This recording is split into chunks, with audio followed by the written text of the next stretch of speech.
মুহূর্তে কথা বলতে বলতে আসানসোলে কিন্তু শত্রুঘ্ন সিনহা এগিয়ে গেছেন। আমি বলছিলাম যে শত্রুঘ্ন সিনহার গতবারের মার্জিন ছিল 3 লাখেরও বেশি। সুতরাং শত্রুঘ্ন সিনহা আসানসোলে এই আবার বলছি একেবারে শুরুর রাউন্ডে কোনো সিদ্ধান্তে আসা যাবে না।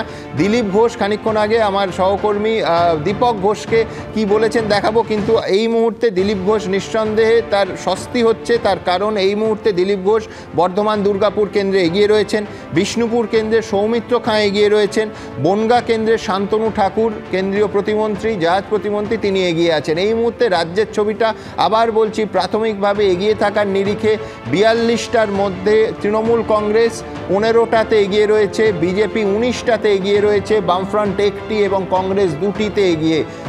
কংগ্রেস উল্টো দিক থেকেই শুরু করি, মোর্তাজা হোসেন জঙ্গিপুর এবং অধীর রঞ্জন চৌধুরী।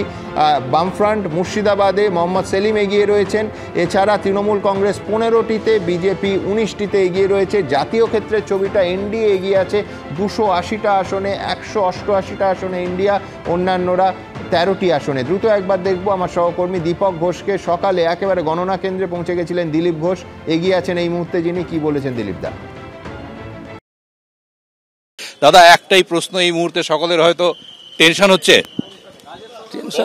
টেনশন আর দিলীপ ঘোষ দুটো আলাদা জিনিস। কখনো টেনশন দেখেছেন আমার?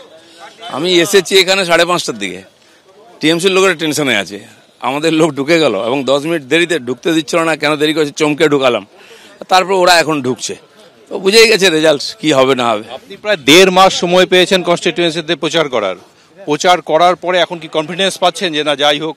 যেদিন এসেছিলাম আমি কনফিডেন্স নিয়ে, সেদিন থেকে লোক আমাকে স্বীকার করে নিয়েছে।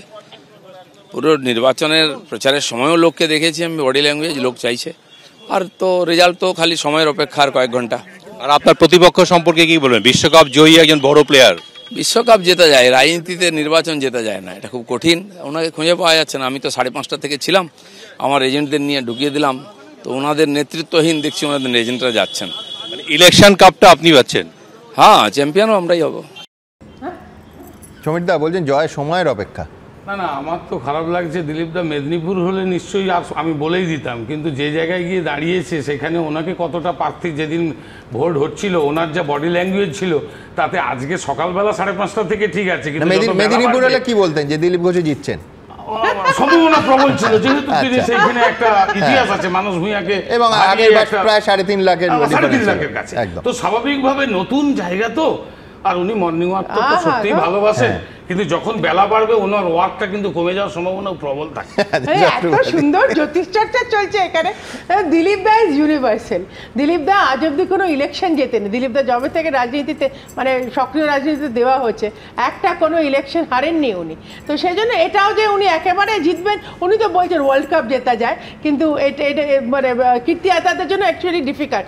কীর্তি আজাদকে আমরা ক্যাম্পেন করতেও খুব কম দেখেছিলাম, ওনার গরমে শরীর খারাপ হয়ে যাচ্ছিল।